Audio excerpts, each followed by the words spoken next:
Oh,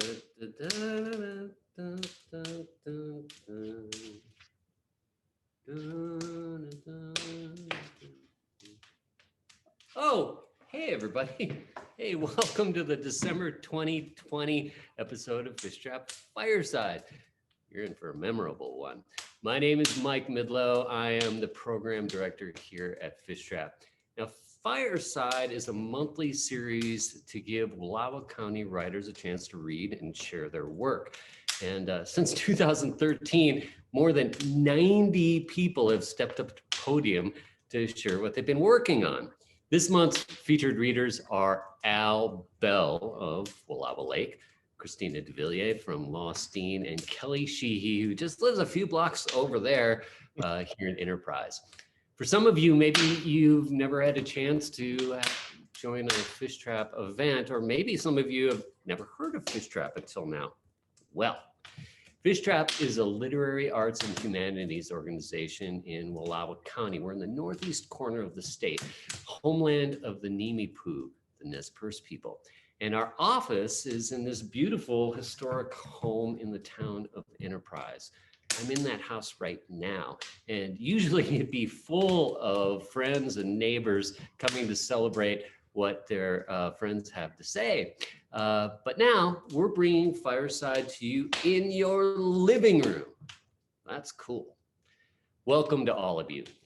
Before we get going, I want to thank our December Fishtrap Fireside sponsor, Enterprise Liquor Store, and congratulations to Rick Freeman, the owner of the store, for his election to the Enterprise City Council. I think he's going to do a good job. And I want to thank each and every one of you who help support Fishtrap each year. I hope you include us in your year-end giving. Okay, let's get going. Here's how Fireside works. Each month we invite 3 readers to read whatever they want to. That's the fun of it. So pour yourself a cup of something, throw a log on the fire, sit back, and enjoy tonight's program. Let's get going to our first reader. Alvis Bell. Al was discharged from the United States Navy in 1962. He went home to Marin County, California, and moved in with his parents. His mother, a kind and loving soul, told Al he had a week to find another place to live. An acquaintance told him there was a place called San Quentin Prison that was hiring. He applied, got the job, and ended up staying in various law enforcement jobs for more than 30 years. He has a beautiful wife, Jennifer, who has stayed with him through the thin and the thin of it for over 50 years. The last 20 years, Al has spent time losing money playing as a musician and singer-songwriter. He recently changed professions to that of author. Al is anxious to see how much he can lose doing that. Al will turn 80 years old next September, which, if you do the math, makes him 79 right now. Al says he can hardly believe it until he tries to get out of bed in the morning. Hi, Al. How are things up at the lake? Well, it was snowing earlier today, but I don't know. It's been pretty warm, Mike. It's been kind of crazy. It's nice. It's kind of quiet from the summer months. Oh boy, we had a heck of a summer. Yeah, a lot of people. Yeah. I bet you like the peacefulness right now. Yeah, that's good. Life is good. Would you read us something tonight? It's great to have you here. Yeah, when you were on last month, you said that I was going to read something about San Quentin, so I jotted out a little short story about what happened to me in the first week I worked there. So if you want, I'm ready. Please do. Thanks. Okay. All right. Life in control. I heard a quote not long ago: if you don't control your life will control you. When I heard it, I recognized the truth of it immediately. It's how I ended up working at San Quentin Prison. I've never had much foresight or direction in my life, just floated along, blown by the wind. Because of that, life took control of me. When I was discharged from the Navy in 1962, I had no idea what I was going to do, but I needed a job. A friend said, "Go out to San Quentin, they'll hire anyone that's breathing." It was a joke, but I thought, yeah, I can do that till I find a good job. life was moving me right along. The first week of employment at San Quentin was called orientation. We were paired up with experienced officers and followed them around as they did their jobs. On the fifth day, when I reported in, the watch sergeant said, "Go to the South Block and help out with inmate exercise period in B section." The words "help out" sounded to me like the sergeant, thought I was someone else, like I knew what I was doing. I looked around to make sure he was talking to me and said, "Are you sure?" I didn't know if I could even find the South Block.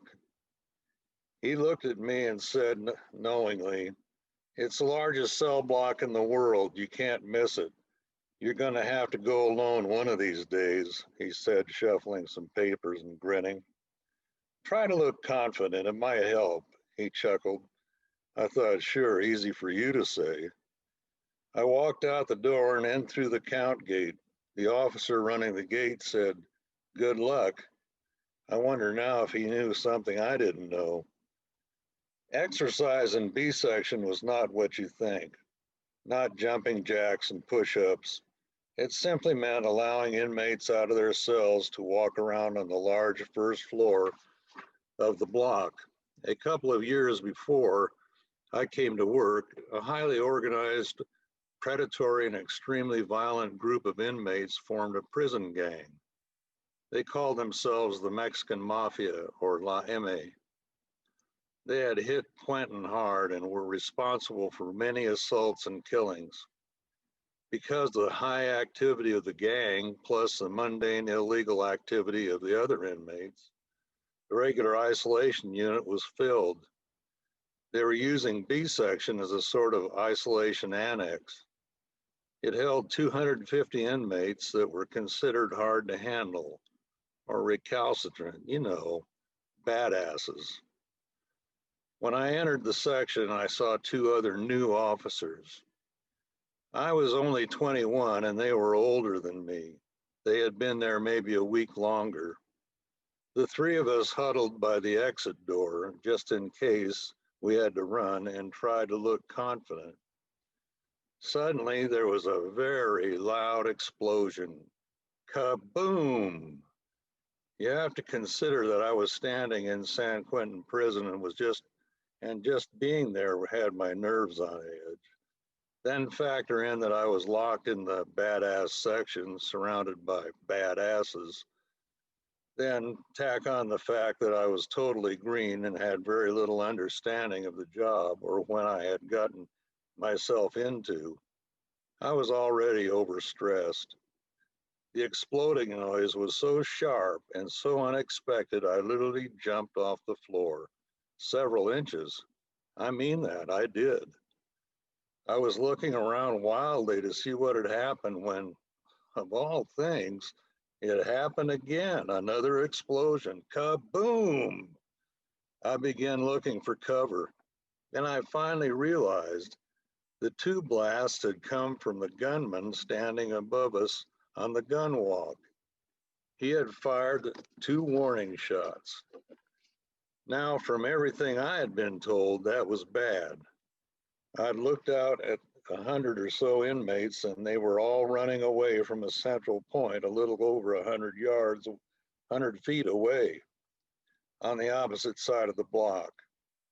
One of the officers I was with said, "Let's go," and moved like he was going to run. So I began running as fast as I could in the direction of the inmates, where the inmates were coming from. I think the 2 officers I was with weren't really running. I think they were doing that, moonwalk thing, the one where you only look like you're running. Because when I got to the oncoming inmates, I found myself alone. About then, a fit young Mexican man wearing a tight white tank top undershirt came running out of the fleeing crowd. He ran low to the ground in a disciplined manner, head and upper body immobile. Only his legs were moving, no wasted motion. There was no fear in him. 3 things struck me immediately. He was carrying a homemade knife or shank in his right hand. Second thing was he was headed straight for me. The third thing was on my best day, I could never outrun him. I slammed on the brakes and took stock. It just didn't look good, the shank and all. I was obvious when he became aware of me. His eyes focused on me like lasers. I thought, oh boy.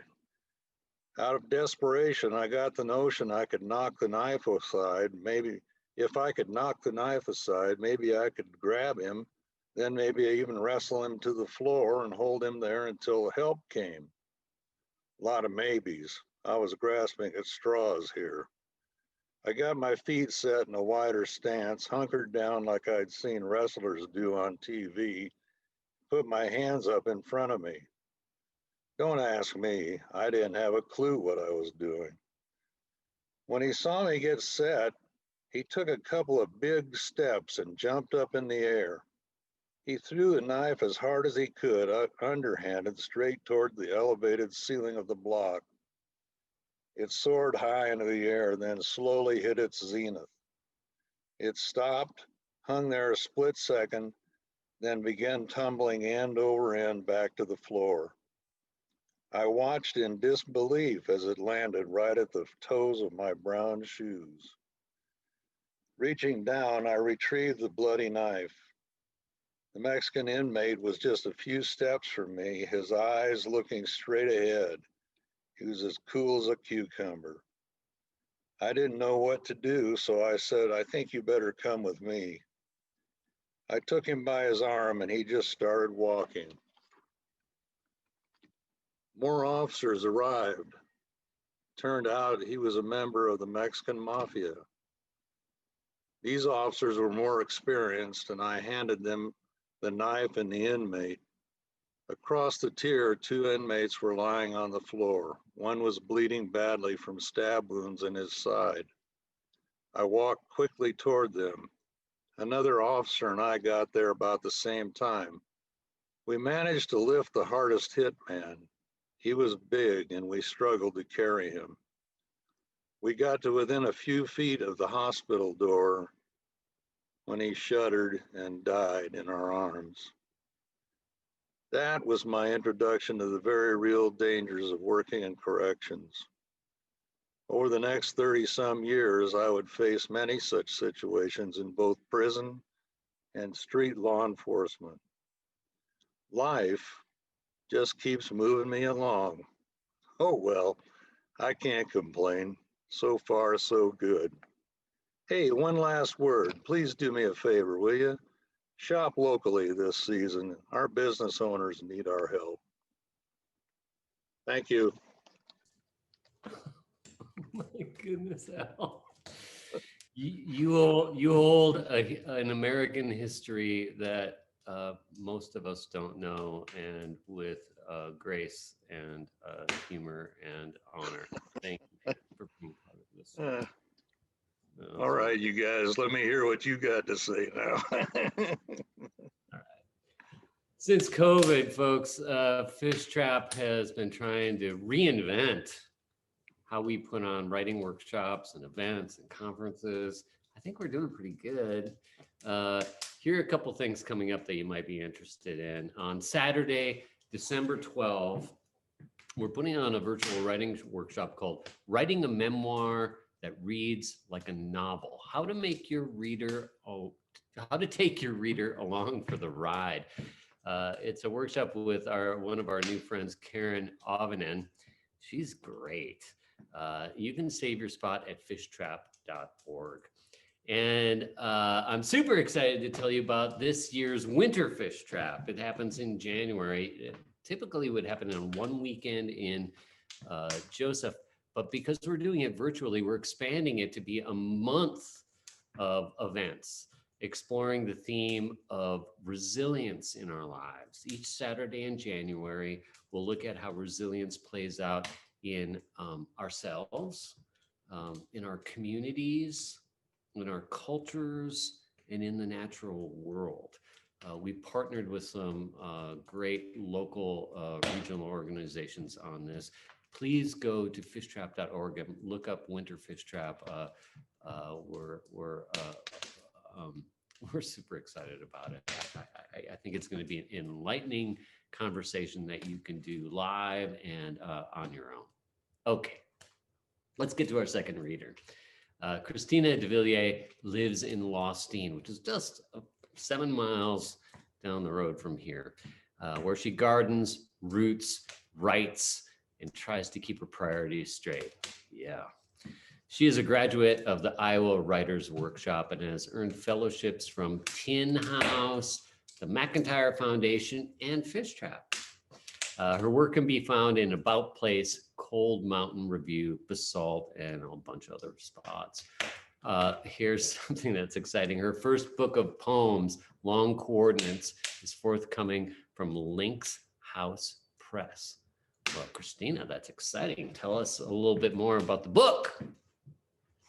Well, it's an adapted version of my Iowa thesis manuscript, and it's a book that I wrote mostly in 2015 and 2016, and so it dwells on themes that sort of came back in a ghostly form this year, and I'm really happy that it'll be coming out into the world here in the spring. Might you be reading something from it tonight? I'll be reading 4 poems tonight, and 2 of them are from the book, and 2 of them appeared in Wallowa County Circle of Seasons, the zine that you guys put on. Oh, yeah. Well, we're super happy to have you. I'm looking forward to this. Thanks for being here. Take it away. Thank you so much. And thank you, Al, for that amazing story that you just shared. It was hair-raising, and Kelly, we're looking forward to your story too, or whatever you end up reading. So thank you guys, both of you. And thanks so much to Fishtrap and to you, Mike, for hosting. And good evening to everybody who's tuning in tonight. Like I said, I got 4 poems. A couple are from my upcoming book, and the other two are newer. So here they are. You'll be able to tell that I have bonfires on the brain. I'll just begin with the first bonfire poem, Her Eaten Death, Her Solstice. Bodies now. This mouthy night, moon mouth bites cloud shadow, snow tooth nibbles tree line. And down here, a hungry light, a great cottonwood fire. This tree fell in fall. This tree held onto hawks and sun long after bare of bark and leaves. This tree handled lightning. Now, piled, she's burning. And the moon bites and is bitten, yes, again. Her open, eaten sliver of again light holding. She holds sun in winter. You eat sun all winter, and this tree in every body holds that star. And I so erotically adored this slick silver snag tree, and she didn't need me until this winter night when she is hungry for a witness to her light, her eaten death, her burning limbs, her earth and star, and now turning to heat.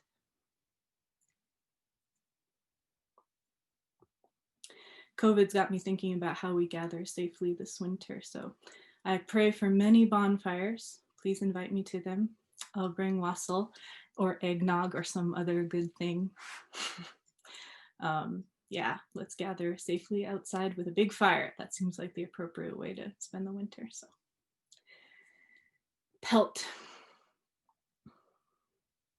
I wrap myself in wool and fur and wear these animal things to fire after winter fire until the sweat and smoke are woven in. I never wash these things. Animal things are better greasy, salted with our histories. I'm grateful to my father for the sweater, to my mother for the coat. I'm not grateful to the animals, not as gift givers, It's wrong to presume generosity with regards to fur and leather. And false, I think, to send my thanks so far away from here. Better if I had known these animals, but I didn't.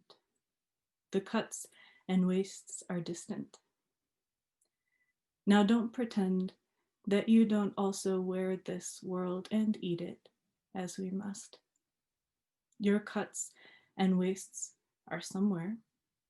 Here, old and new, your logs roll down my road. Your wheat means poison too. I know how blindnesses accrue, but I am through displacing gratitude to what I have not touched or skinned or burnt. I'm grateful to my neighbors, the ones who build the fires. I know the trees from which they cut the wood. I know their dog and porch and gathered horses. I know what we see, the ridges muscling northward, all of this now snowbound, winter-coated fine. Yes, we will track and gash and sow this ground as we must, as we need it. We will eat it, stretch and thank it till we cure it, soft enough to hold us, soon enough to hold us whole. Gather, hunt, sale. Whole person, whole person, whole person, what are you? The red dress with buttons, the missing top button, the barn owl feather blew out of my hand. Whole person, I gather, feathers in jars, whole dismantled wings. My disjointed friend with shoulder blade scars. Upstream cow parsnips in cow-trodden mud, bones in the creek, last year's elk broken. My friend made an elk's pelvis into a mask, striped feathers and leather, a practice run ghost face. The clouds pull a rain cover over the ridge. The thunder-mad dog runs his panic out, orbits. A man in the city works hours to fly a kite shaped like a red-tailed hawk. It staggers. Behind him, a girl rides her bike up and down, up and back as if searching. I search for my hunger, eat peaches, whole person. I pull a sheet over a sunburned face. Sometimes a whole person moans in his sleep. I dreamed my dead friend was a tree who would sail the world reborn as a mast. Later, I told this dream to my friend's father. My friend, my friend. I wanted to hold half our grief for a moment. He fled, gave his sob to the wheel of his car. I search him departing, can't hold him, whole person. Now, rain makes a shroud with smoke off the ridge. The rain makes the dust into clay. That smell. I know a good place by the creek. We could harbor him. Crow's nest in pines this wind.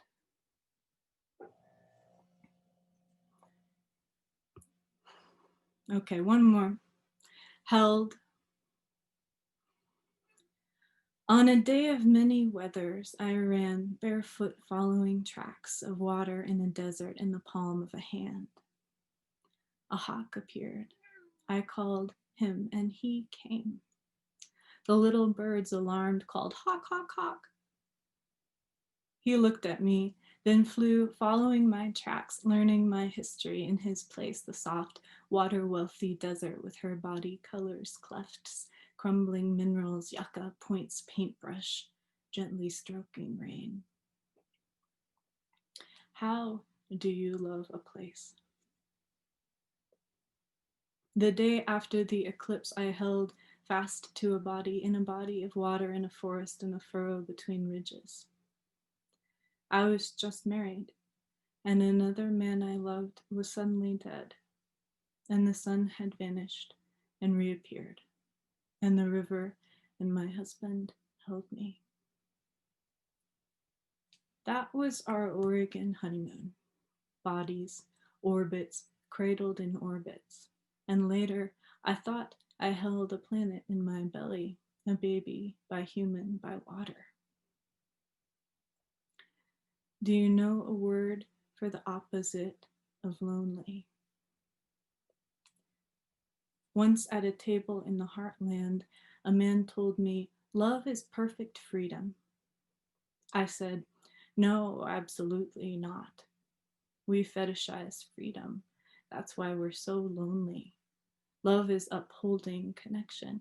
Love is chosen obligation. He was right, though. We both were. Freedom and friend are from the same root. The root word means beloved, as in freedom is the right of belonging to whomever you choose. So, friend, beloved, water, home, river, planet, neighbor, kin, hawk, behold me, human, hold me. Husband, dead man, father, mountain, desert, woman, soil, beloved, mother, lover, hand held, so beholden, so held, so beheld, hold. Thank you for being a part of this. Thank you, Christina. Everybody clap.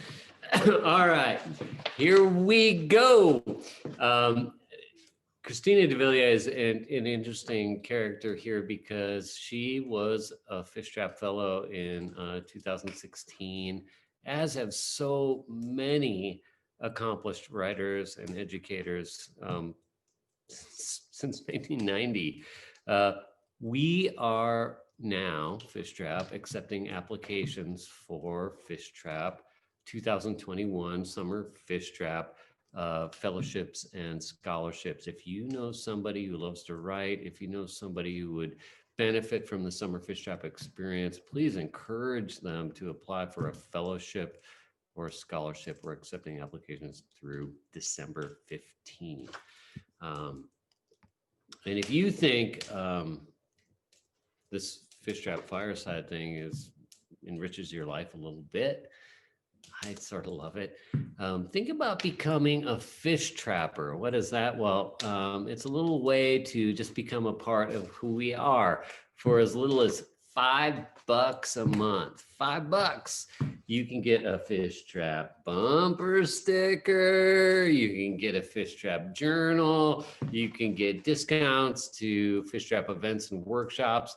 And of course, just the super cool feeling of supporting an organization you love. You can learn about becoming a fish trapper at fishtrap.org or get a hold of me. I'll help you do that too. All right, here's our third reader who has been on the Fishtrap board and has gone to Summer Fishtrap and done a lot of Fishtrap things. We're super excited for this. Kellee Sheehy grew up, get this, in Louisiana, which contributed to her appreciation for traditions, culture, hospitality, yes, and celebrating with good food. After graduating from the University of the South in Swanee, Tennessee, Kellee spent a year traveling through Europe. Upon her return to the States, she continued her education at what she refers to as the Jack of all trades school, following her curiosity in both work and personal endeavors. Kellee went on to receive her, what she calls Masters of None degree at the University of Motherhood and Mistakes, earning a wide ride scholarship from her 2 children. Among other things, she's worked with orphans in poverty-stricken areas in South Africa, led a brownie troop, co-founded a personal growth organization for women. Her hobbies include turning daydreams into dabbles and dabbles into doing. Kellee's awards include a certificate of appreciation for biting off more than she can chew. Some of us can appreciate that. A silver medal for trying again, a participation trophy for living this life, and a gold cup for drinking it all in. Good for you, Kellee. Today, Kellee works as development director at the Josephi Center for Arts and Culture in Joseph, Oregon, which is one of our greatest friends. Good to see you, Kellee. Thank you for being with us. What's going on? Thanks, Mike. Well, I really enjoyed both of your stories, Al and Christina, or your poetry, Christina. I kind of want to stay there and roll around in it, and not move on to my story yet. And Al, that couldn't have been 10 minutes because it went by like that. So thank you both. This story is called The Third Character. Diane was elusive from the beginning. When I first saw her, she was walking along a dirty city sidewalk, looking confidently out of place in hand-stitched Italian leather pumps and a camel-colored cashmere overcoat. She walked deliberately with her chin in the air and her gaze straight ahead, like her arrival, wherever she was going, needn't be delayed by wandering eyes. The daylight had just started to fade, blurring the edges of her image like a childhood memory, but I was able to see her face. It was plain but symmetrical and told me nothing more than she wanted me to know, which at the time was only that she was quite fine to be left alone, unobserved. She must have sensed me staring because just for an instant, her eyes, vitric and brown, broke away from their established track and caught mine, and I felt like I was looking into the tinted window of a stretched limousine, profoundly curious about who was inside. Diane wore her hair bluntly cut just above her shoulders, and when the wind, unable to engage her in play, wasn't blowing it in unauthorized directions, it knew its place and returned without argument. Her smile, when it appeared, was subtle and ever careful not to lose control. Composed and commonsensical, Diane commanded order in chaotic spaces.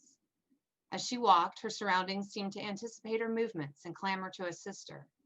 In the light of my imagination, I saw a door open before she reached it, a concrete post step aside to let her by, and a mud puddle rushing to dry up, lest she step in it and dirty her shoes.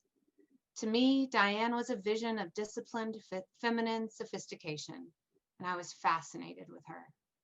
So I'd be lying if I told you I wasn't surprised to see her reach for the door of Nico's liquor store, a bruised and broken building, bandaged with layers of banners advertising cold Budweiser and 99-cent hot dogs.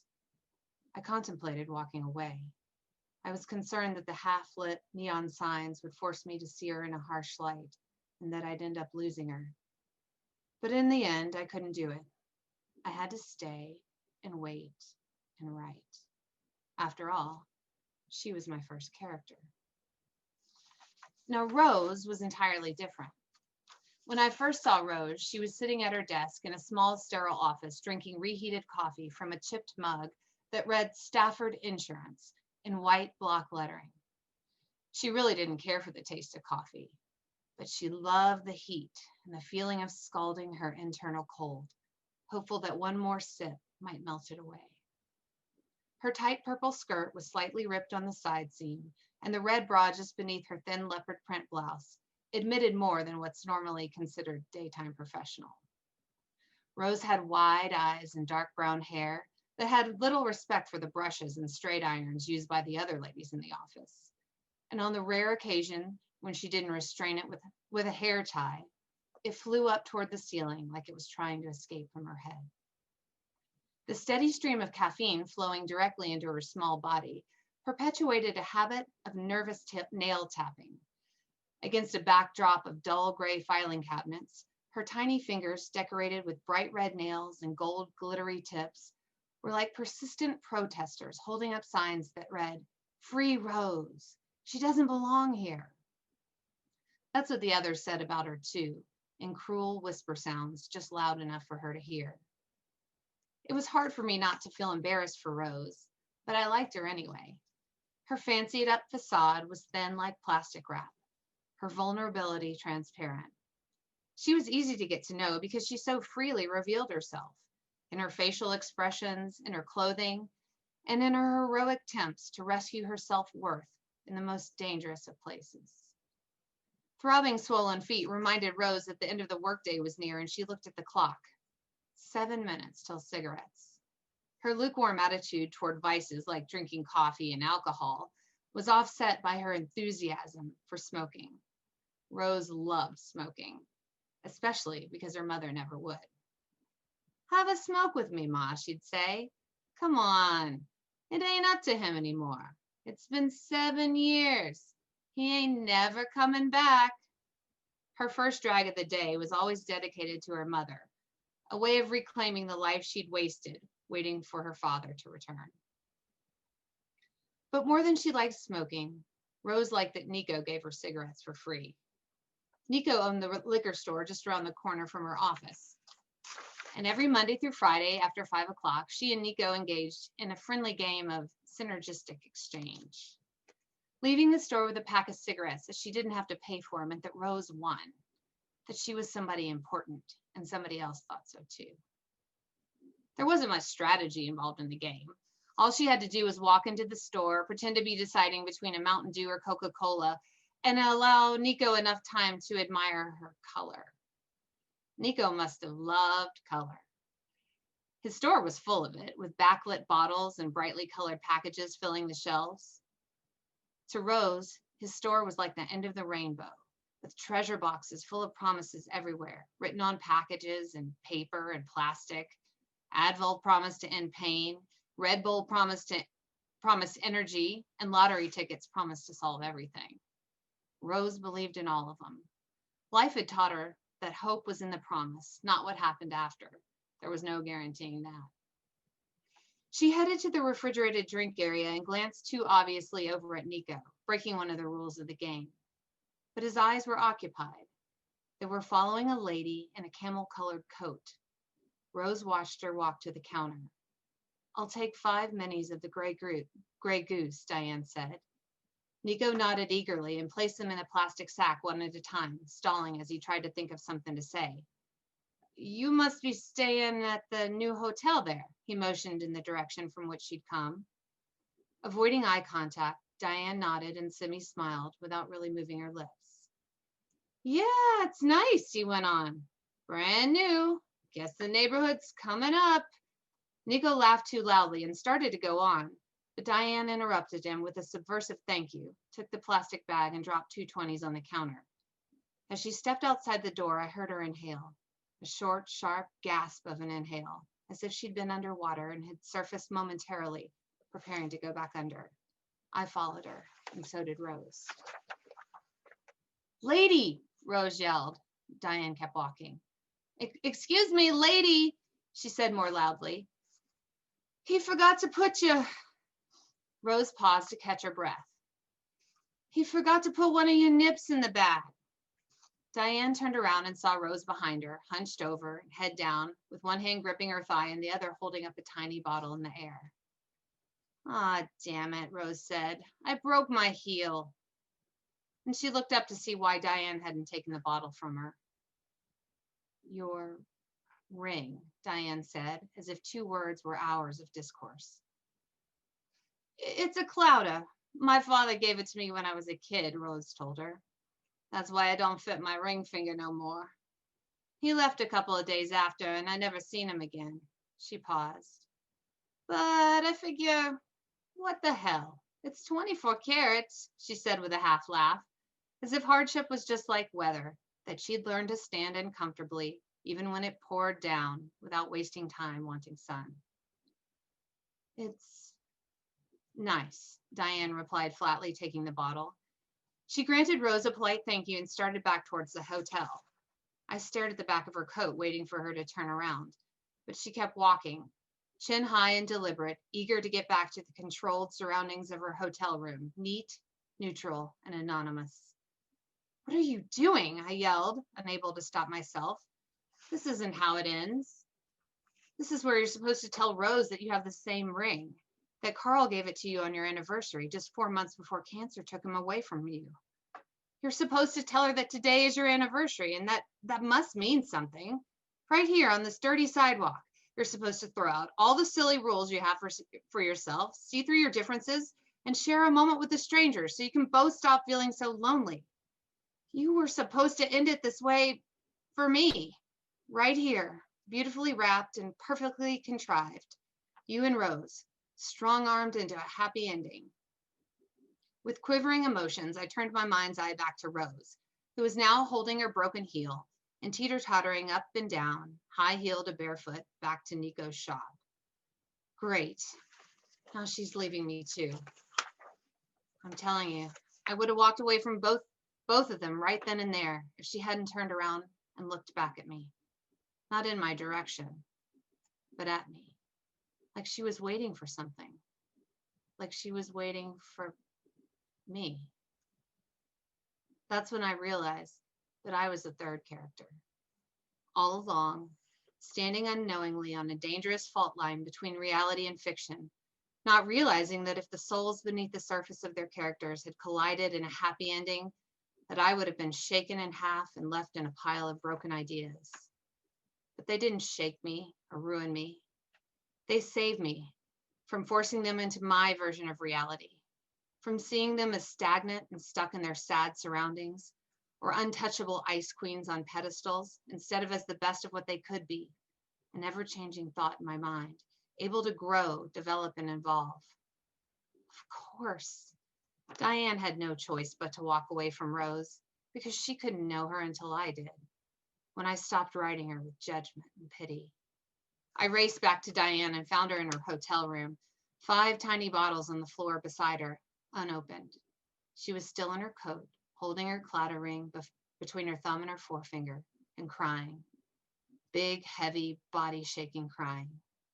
She thought of the girl with the wild brown hair who could so easily speak of her pain to a stranger. And for the first time since Carl's death, she felt unafraid of the consequences of feeling and the courage to bear whatever the punishment was for letting go. I knew she'd rather be alone, but before I left, I apologized for confusing aloof with afraid and blew her a gentle kiss. I hurried back to Rose, eager to make it right, and found her there in Nico's store. Another day, another game. Nico handed Rose the cigarettes and she put them in her purse. But this time she pulled out her wallet. She didn't own a cashmere coat. It'd never be her style anyway. But she threw down a $5 bill and she felt like somebody important. Then Rose walked out the door, chin in the air, and with a little wink told Nico, "Keep the change." Thank you, Kellee. Wow, all of our readers tonight have given a little blink into what it's like to fly towards the plane. This has been wonderful. If you'd like to share Fishtrap Fireside with somebody you know, it's easy. We'll have this reading on the Fishtrap page on our website, and it'll stay there for the season. We'll have it on Fishtrap's YouTube channel, which I encourage you to subscribe to. It'll be there forever, and Facebook and all the other stuff. I want to thank all our readers. You folks rule. It was really wonderful to have you here. And we want to thank again our sponsor for December, Enterprise Liquor, and all of you folks who support Fishtrap. It means a ton. I hope you get a lot out of it. If you had a good time tonight, I encourage you to feed the fish by making a donation to Fishtrap on our website, fishtrap.org. The next Fishtrap Fireside will take place in a new year, 2021. I can't wait for 2020 to go by. But in January, because the first Friday lands on New Year's Day, we're going to do it the second week. So it'll be January 8th. You'll hear from John Gatterud, Tamara Fuchs, and Catherine Kemp. It should be a blast.